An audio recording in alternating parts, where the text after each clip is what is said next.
નમસ્તે વિદ્યાર્થી મિત્રો, આજે આપણે ધોરણ 4 વિષય આસપાસ વિષયાંક રિયાની મુસાફરી વિશે અભ્યાસ કરીશું.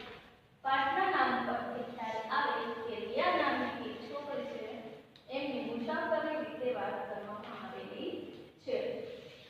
આ પાઠના રિયા અને જીયા નામની બે બહેનપણીઓ હોય છે.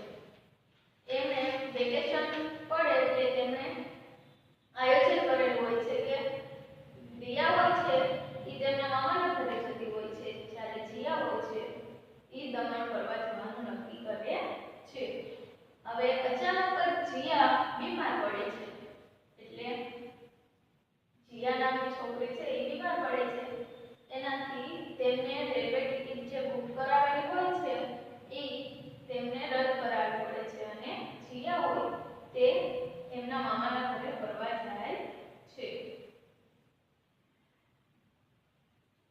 રિયા એ ખૂબ દુઃખી થાય છે જ્યારે તેમને ખબર પડે છે કે જીયા બીમાર પડી છે અને તે તેમની મુસાફરીમાં આવવાની નથી, એટલે તેમને દુઃખ લાગે છે. પછી બે બહેનપણીઓ ભેગી મળીને નક્કી કરે છે કે તું દુઃખી થઈશ નહીં, તું વિડીયો ઉતારજે, ફોટા પાડજે અને જે કાંઈ પણ તારા પ્રવાસમાં જાણવા જેવી બાબત હોય તે તું ડાયરીમાં લખજે, બરાબર? એટલે કે તેમણે કહ્યું અને બંને નક્કી કરીને તેમણે પહેલા ઘરે જઈને નોટબુક પેલામાં નાખી દીધી, નોટ અને પેન. ત્યાર પછી 28 મે અને 20 અને 55 એટલે તેમણે તેમની મુસાફરીનો ટાઈમ આપેલો છે. 9:05 વાર હોય છે. એ દિવસે પૂનમનો દિવસ હોય છે. સાંજનું ભોજન કરીને તેઓ રિક્ષામાં બેસી ગાંધીધામ રેલવે સ્ટેશને પહોંચી જાય છે, જ્યાંથી રિયાની મુસાફરી શરૂ થાય છે. તેમાં પ્લેટફોર્મ ઉપર 7:50 કલાકે કચ્છ જિલ્લાનું મુખ્ય મથક ભુજથી ચાલી એમાં એનું ટ્રેનનું નામ શું હોય છે? કચ્છ એક્સપ્રેસ હોય છે. એવી રીતે એ લોકો એના ડબ્બામાં ગયા ત્યારે તેમને ખૂબ જ મૂંઝવણ થતી હતી. એક દરવાજેથી મુસાફરો ઉતરતા હતા અને બીજા સામેના અંદરના દરવાજેથી લોકો ચડતા હતા. એમાં થોડી ધક્કામુક્કી થતી હતી. પછી તેમના પપ્પાએ કહ્યું કે ટ્રેન અહીંયા 15-20 મિનિટ ઊભી રહેશે. પછી તેઓ શાંતિથી ચડી ઉતાવળ કરવાની ના પાડી, ટ્રેનમાં ધક્કામુક્કી કરવાની ના પાડી. પછી એમનો ડબ્બો હતો એમાં એમની બેઠક શોધી. તેમને જે જગ્યાએ બેઠવાનું હતું તે શોધ્યું અને તેઓ બેસી ગયા. પછી તો ટ્રેન ઉપડી ત્યાં સુધીમાં મોટાભાગના મુસાફરો પોતાની બેઠક શોધીને બેઠા હતા. હવે એમને બારી પાસે બેઠક મળી હતી. એમના મમ્મી હતા અને રિયાને બંનેને બારી પાસે બેઠક મળી હતી અને તેમના પપ્પા અને હિમાંશને વચ્ચે બેઠક મળી હતી. આમ બીજું એક કુટુંબ પણ ડબ્બામાં હતું. એમની સાથે બીજું એક કુટુંબ પણ ડબ્બામાં હતું. તે આગળના સ્ટેશનથી બેઠા હોય તેવું લાગ્યું. તેમની સાથે અમારી ઉંમરના બે બાળકો પણ હતા. તેમને બે બેઠક ઉપરની અને બે બેઠક બાજુમાં એમ ઉપર નીચે મળી હતી. બે બેઠક ટ્રેનમાં ઉપરની જે સાઈડ હોય ને ત્યાંની અને બે બેઠક તેની બાજુમાં એમ મળી. પછી થોડો સમય થયો એટલે ટ્રેનમાં ટિકિટ તપાસવા માટે ટિકિટ ચેકર આવ્યા છે.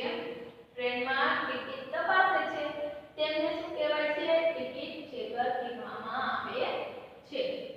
એ ટિકિટની ચકાસણી કરીને ખાતરી કરે છે કે તે યોગ્ય જગ્યાએ બેઠેલ છે કે નહીં, કે તેમને જે નંબર આપેલો છે તે જ જગ્યાએ તે બેઠા છે કે નહીં, એ તેમની ચકાસણી કરે છે. ત્યારબાદ 22 અને 15 એટલે કે 10:15 ને 15 મિનિટ થઈ હતી. તેમની ટ્રેન એકાદ કલાક ચાલી હશે. ત્યાં સ્ટેશન આવ્યું અને ટ્રેન ઊભી રહી. મેં બારીમાંથી જોયું તો ત્યાં સામખિયાળી જંકશન લખેલું હતું. શું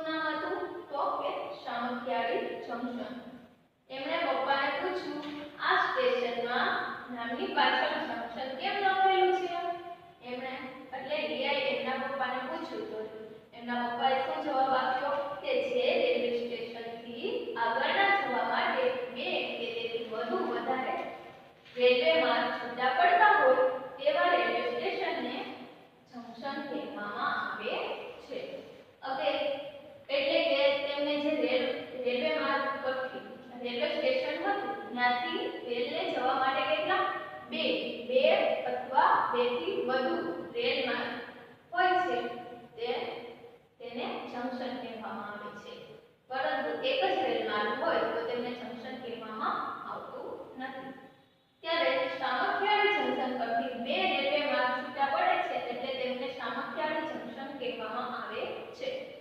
પહેલો માર્ગ છે એ અમદાવાદ રેલવે સ્ટેશન તરફ જવાનો માર્ગ છે અને બીજો માર્ગ છે એ પાલનપુર રેલવે માર્ગ છે. હવે 2-3 મિનિટ પછી ટ્રેન ઉપડી. આગળના બે માર્ગ છૂટા પડતા હતા તે પપ્પાએ મને બારીમાંથી બતાવ્યું. ત્યાંથી અમારી ટ્રેન થોડી આગળ નીકળી. મારી નજર બારી બહાર જ હતી. પૂનમના ચંદ્રમાં પ્રકાશમાં ખુલ્લા મેદાનમાં સફેદ ચાદર પાથરી હોય તેવું દૂર દૂર સુધી દેખાતું હતું. પપ્પાએ મને કહ્યું કે આ કચ્છનું નાનું રણ છે. હવે તેમની ટ્રેન હતી તે કચ્છના નાના રણ પાસેથી પસાર થઈ રહી હતી. તેમણે નજર કરી તો દૂર દૂર સુધી તેમને સફેદ રણ બતાતું હતું.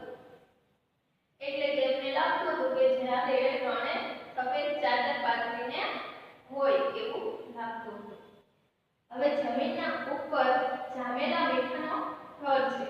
આ વિસ્તારમાં અગરિયાઓ મીઠાના અગર બનાવી મીઠું પકાવે છે. હવે આ કચ્છનું જે નાનું રણ સફેદ સફેદ તેમને દેખાતું હતું ત્યાં અગરિયાઓ એટલે કે જે મીઠું પકાવે છે તે મોટા મોટા ઢગલા કરેલા હતા અને મીઠું પકાવતા હતા.